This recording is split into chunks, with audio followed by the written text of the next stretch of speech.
ಚಾಣಕ್ಯ ಇವನೊಬ್ಬ ಸದಾ ನನ್ನ ಜೀವನಕ್ಕೆ ಚುಚ್ಚುತ್ತಾ ಇರೋ ಮುಳ್ಳು. ತೋಳನ್ನು ಕಂಡ ಕುರಿಯಂತೆ ಹೇಗೆ ನಡುಗುತ್ತೋ ಹಾಗೆ ನನ್ನ ಮನ ಗಡಗಡನೆ ನಡುಗುತ್ತೆ. ನಾಟ್ಯ ಪ್ರೇರಣೆ ಆಗಬೇಕೆಂಬ ಹೊಂಗರ್ಸು ಕಂಡ ಕನಸು ನಾನು.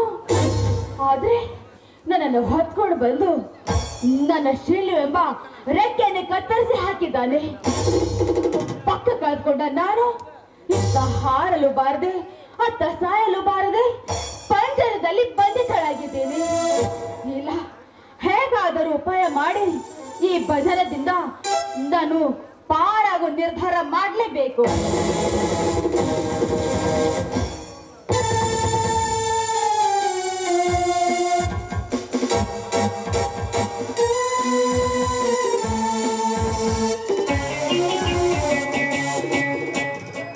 ಮನದ ಮಲ್ಲಿಗೆ ಎದ್ದು ಬ್ರಹ್ಮರಾಮವನ್ನು ಆಕರ್ಷಿಸಲು ನಿಂತಿರುವ ಈ ಹೆಣ್ಣು ಈ ಚಾಣಕ್ಯರ ಸಾನ್ನಿಧ್ಯ ಸೇರಲು ನಿಂತಿರಬಹುದೇ? ಪ್ರತ್ಯೇಕವಾಗಿ ನಿಮ್ಮನ್ನು ಕಾಣಲೆಂದು ಬಂದೆ. ಏನು ಲಾವಣ್ಯ, ಇಂದು ಏಕೆ ನನ್ನನ್ನು ದಾರಿಯನ್ನು ಕಾಯುತ್ತಿರುವೆ?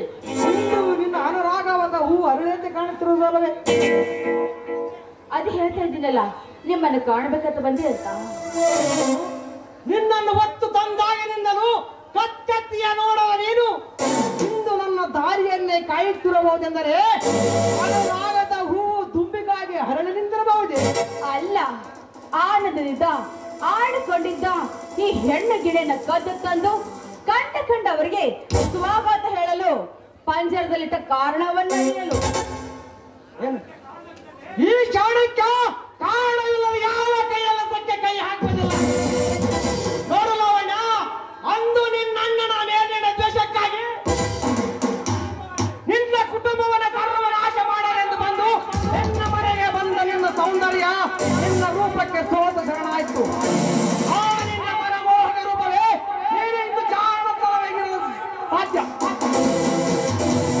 ನನ್ನ ಗಂಡನಾಗುವನೆಂದು ಹೇಳಿ ನನ್ನ ಮನದ ಮಡಿಕೆಯಲ್ಲಿ ಭರವಸೆ ನೀರನ್ನ ಕುದಿಸಿ ಭವಿಷ್ಯತ್ತಿನ ಆಸೆ ಅಕ್ಕಿಯನ್ನು ಹಾಕಿ ಪ್ರೇಮದ ಉಪ್ಪನ್ನ ಬೆರೆಸಿ ಅನುರಾಗದ ಅನ್ನವ ಮಾಡಿ ಈ ದೇಹದ ಮೃಷ್ಟಾನವನ್ನು ಉಂಡ ನೀವು ನಿಮ್ಮ ಮರಳು ಮಾತಿನಿಂದ ಈ ನನ್ನ ಎಂಜಲು ದೇಹನ ಆ ನಾಗರಾಜನಿಗೆ ಅರ್ಪಿಸಿದಿರಲ್ಲ, ಯಾಕೆ? ಅಲ್ಲ ರೀ, ಈ ನಿಮ್ಮ ತಾಳಿಲ್ಲದ ಹೆಂಡತಿಯನ್ನ ಕಂಡ ಗಂಡಸರಿಗೆ ಅರ್ಪಿಸುವಷ್ಟು ಹೀನ ಪುರಾತನ ಪತಿ ನಾನಲ್ಲ. ಪ್ರತಿಯೊಂದು ಕೆಲಸವನ್ನು ಲಾಭಕ್ಕಾಗಿ ಮಾಡುವ ನವಯುಗದ ಅಧಿಪತಿ. ನೋಡು ಲಾವಣ್ಣ, ಹುಚ್ಚ ಯೋಜನೆಗಳನ್ನು ಬಿಟ್ಟು ವಿವೇಕದಿಂದ ಹೆಚ್ಚು ಯೋಚಿಸು. ನಾಗರಾಜನ ಮನೆಯಲ್ಲಿ ಅಲಂಕಾರವಾಗಿದ್ದಂತೆ ಆ ಶಿವನ ವಿಗ್ರಹ, ಅದನ್ನು ನೀನು ತಳಂದ ಹರತ್ತರೆ ನಾನು ನಿನ್ನ ದಾಸನಾಗಿರುತ್ತೇನೆ.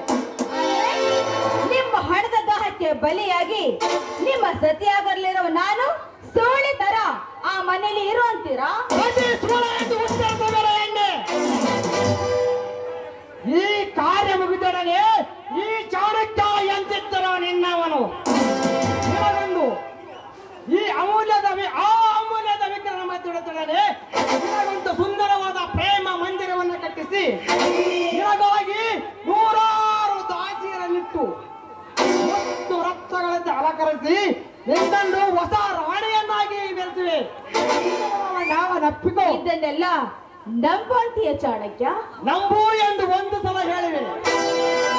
ಹೊಡೆ ದಾಟಿದ ಮೇಲೆ ಕೈ ಬಿಡೋದಿಲ್ಲ ತಾನೇ?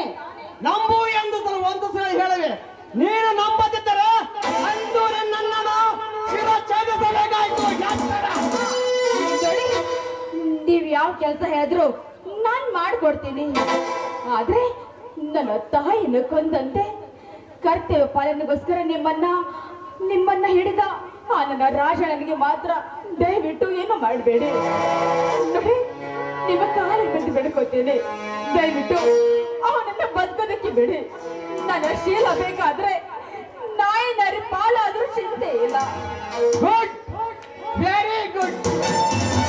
ನಂದೆಯ ರೂಪ, ಮೇನಕೆಯ ಮಾಟ, ಊರ್ವಶಿಯ ಪಡೆದಿರುವ ನೀನು ನಿನ್ನಂತ ಎಲಸು ಮಣ್ಣು ಮಾಡಿದರೆ ಕುಡಿ ನೋಟವೇ ಕಾರ್ಯ ಸಾಧಿಸಬಹುದು.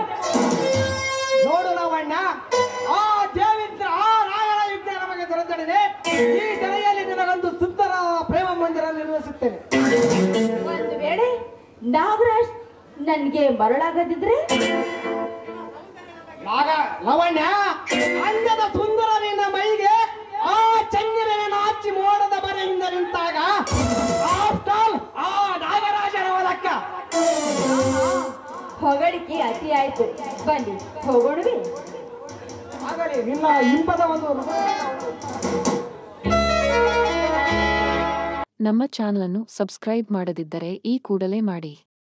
ಹಾಗೂ ಈ ವಿಡಿಯೋ ಇಷ್ಟವಾದಲ್ಲಿ ಒಂದು ಲೈಕ್ ನೀಡಿ.